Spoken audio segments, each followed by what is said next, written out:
Bismillahirrahmanirrahim. Assalamualaikum warahmatullahi wabarakatuh. Waalaikumsalam warahmatullahi wabarakatuh. Alhamdulillah.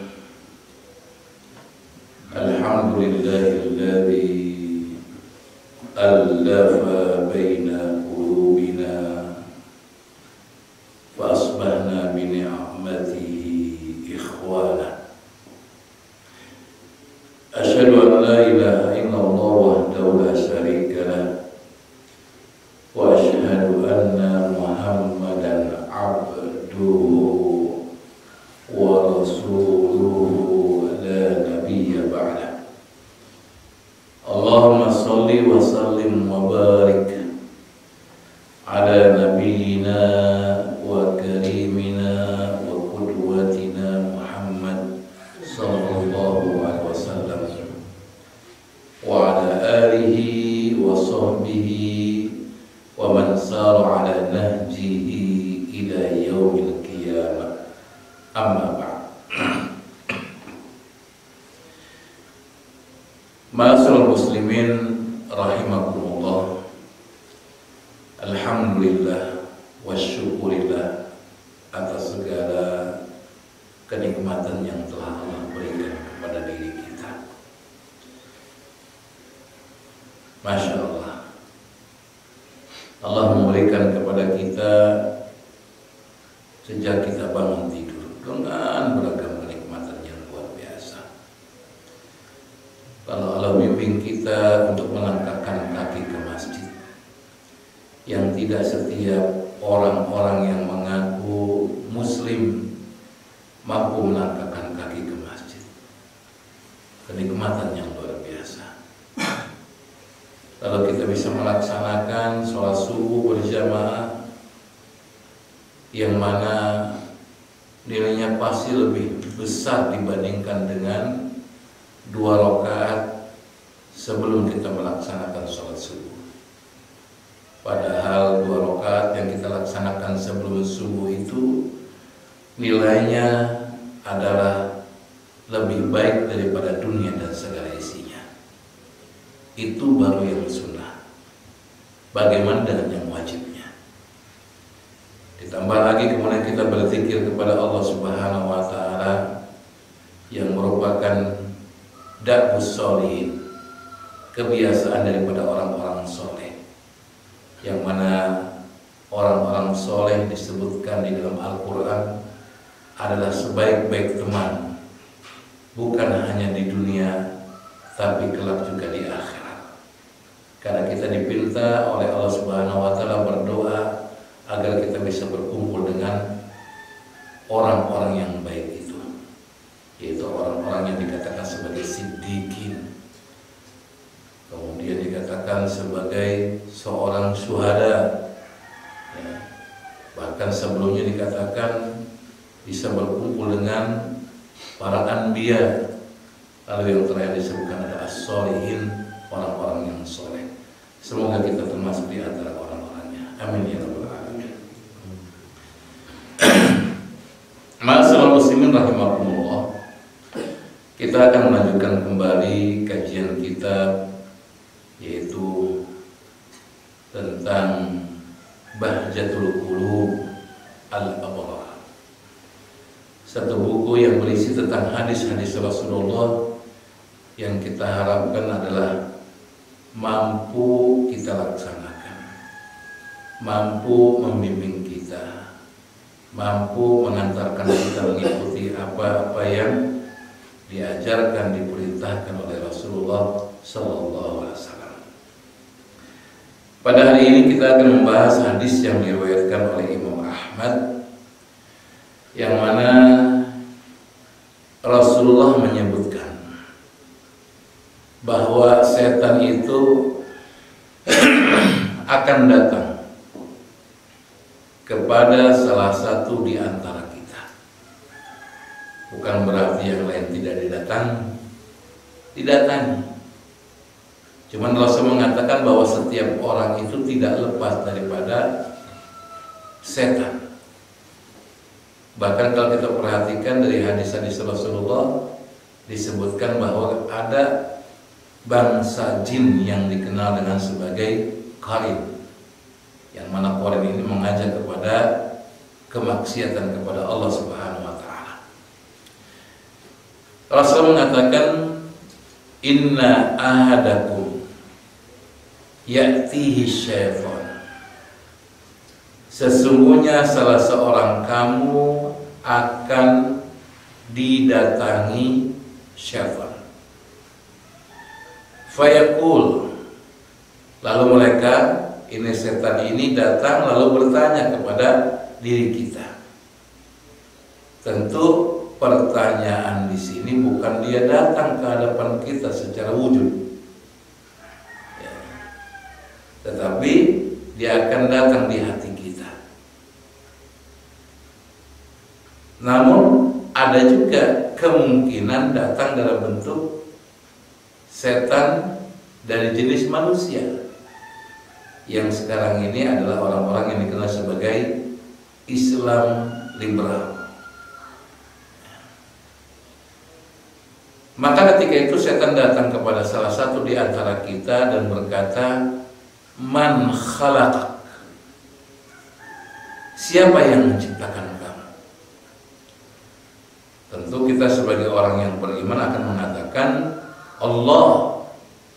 Yang menciptakan kita adalah Allah. Fayaqul Allah. Maka setan akan bertanya lagi. Kita dicecer sama setan. Kemudian pada puncaknya akan ada pertanyaan, faman khalaqallah.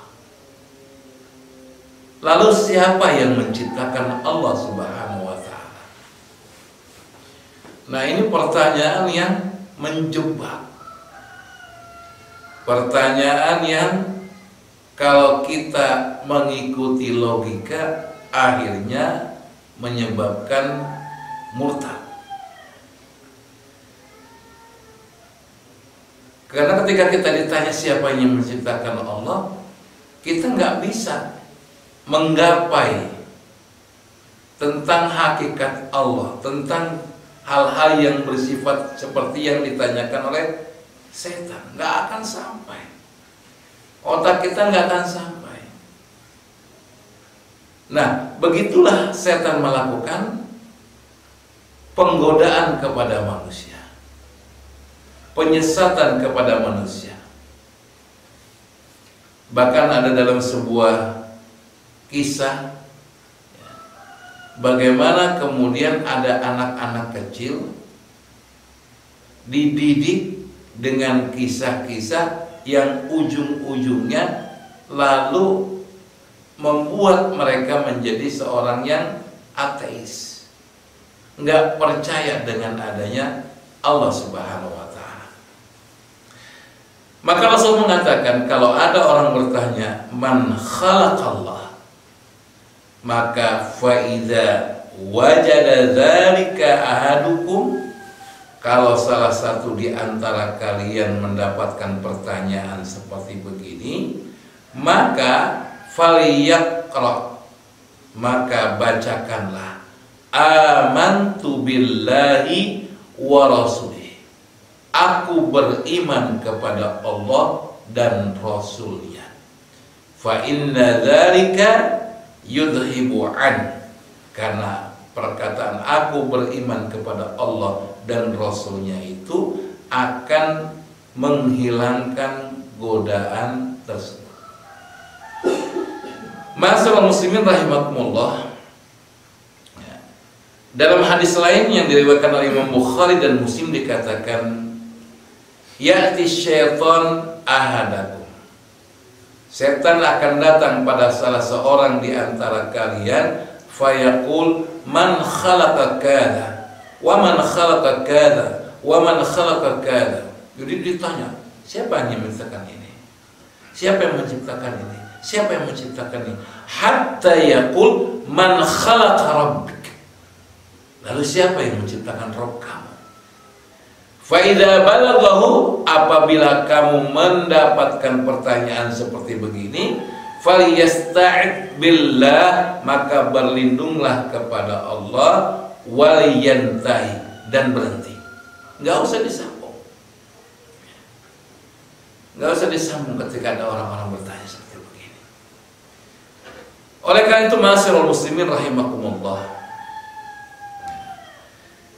Rasulullah mengingatkan kepada kita dalam hadis yang lain, ya, bagaimana caranya adalah kalau kita digoda oleh setan, maka kita diperintahkan untuk berlindung kepada Allah Subhanahu wa Ta'ala dengan mengatakan Allahu Ahad, Allahu Samad, sampai dengan lam yalid wa lam yulad wa lam yakul lahu kufuwan ahad. Lalu kemudian dikatakan lagi summa liyanful ahadukum an yasari salasan, maka kemudian berludahlah ke sebelah kiri 3 kali. Falyasta'id billah, falyasta'id minasyaiton, maka memohonlah kepada Allah Subhanahu wa Ta'ala agar dilindungi daripada setan. Masyaallah muslimin rahimakumullah, dari 3 hadis ini banyak pelajaran yang bisa kita petik. Yang pertama adalah bahwa setan itu memang Allah ciptakan. Di awal adalah mereka melakukan ketaatan kepadanya. Jadi semua makhluk yang diciptakan sebelum manusia diciptakan adalah mereka taat kepada Allah. Semua beribadah kepada Allah Subhanahu wa Ta'ala. Namun ketika Allah Subhanahu wa Ta'ala ingin menciptakan manusia, dan kemudian dibuktikan keinginan tersebut dengan adanya Nabi Adam, maka kemudian disitulah iblis merasa dirinya nggak suka dengan adanya Nabi Adam. Maka kemudian terjadilah dialog antara Allah Subhanahu wa Ta'ala dan iblis ini, yang iblis mengatakan, ya Allah, engkau menciptakan saya dari api dan engkau pun menciptakan Adam dari tanah. Inti pertanyaan ini adalah, atau ungkapan ini menunjukkan bahwa iblis lebih mulia dibandingkan Adam. Pernyataan ini menunjukkan kesombongan iblis, maka Allah tegur. Bahkan kemudian diancam dengan ancaman yang luar biasa. Namun iblis minta kepada Allah Subhanahu wa Ta'ala agar bisa menggoda keturunan Adam, menggoda Adam dan keturunannya. Digoda, minta agar umurnya dipanjangkan sampai hari kiamat. Nah, disitulah mulailah permusuhan, disitulah mulai godaan-godaan yang dilakukan iblis dengan pasukannya. Nah, diantaranya adalah ini, kita digoda keyakinan kita tentang Allah Subhanahu wa Ta'ala dengan awal-awal kalimat yang baik, pertanyaan yang baik, namun ujung-ujungnya adalah bisa merubah keyakinan kita kepada Allah. Oleh karena itu, ma'asyiral muslimin rahimakumullah,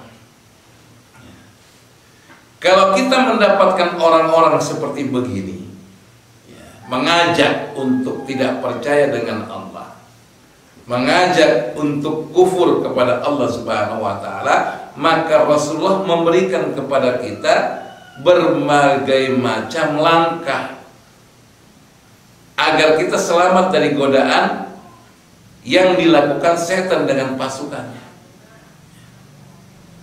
Maka langkah-langkah yang bisa kita lakukan, yang pertama, bagaimana kita minta perlindungan dari setan ini. Kita minta kepada Allah, ya Allah, lindungi aku daripada godaan setan. Dan jangan putus-putus. Kapanpun, dimanapun, ketika kita mau beraktivitas, maka mulailah dengan memohon kepada Allah agar kita dilindungi daripada godaan setan. Jadi bukan hanya ketika kita mau sholat kita membaca a'udzubillahi minasyaitonirrajim. Ya. Ketika kita mau makan pun kita minta perlindungan dari Allah Subhanahu wa taala agar makanan yang kita makan adalah mendatangkan keberkahan. Ya.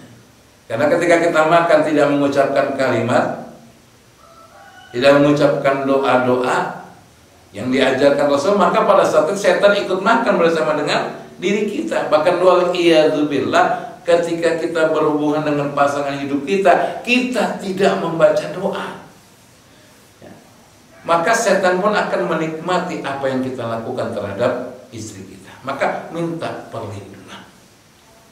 Oleh karena itu Allah Subhanahu wa taala berfirman dalam surat Al-A'raf ayat ke-200, wa imma yanzaghannaka minasyaitan nazghun fasta'id billah innahu sami'un alim. Kata Allah Subhanahu wa taala, dan jika setan datang menggodamu, udah jelas sekali. Jadi Allah sudah memberikan peringatan kepada kita bahwa setan akan menggoda kita. Dan ingat, setan itu ada setan dari bangsa jin, ada setan dari bangsa manusia. Maka kata Allah Subhanahu wa taala, fasta'id billah, minta perlindunganlah ya, kepada Allah, berlindunglah kepada Allah.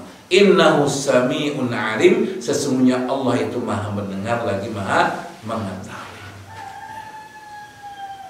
Kemudian yang kedua adalah agar kita tidak tergoda dari godaan setan ini, ketika kita ingin mengerjakan ibadah kepada Allah Subhanahu wa taala, tumbuhkan komitmen untuk tidak lalai. Karena memang dalam ibadah kita kepada Allah Subhanahu wa taala, cara yang dibuat setan agar ibadah kita tidak khusyuk, tidak komitmen dengan adab-adabnya tentang hal-hal yang akan mengantarkan ibadah kita diterima oleh Allah Subhanahu wa taala, cara yang dilakukan oleh setan dan pasukan iblis ini yaitu dengan cara apa? Dibuat kita lalai. Dibuat kita lalai. Ketika sholat yang terbayang kemudian, wah iya ya, saya punya janji setelah sholat ini. Kalau yang kehilangan barang terbayang tuh, bahkan ditemukan, oh iya di sini. Maka komitmen jangan sampai kita lalai.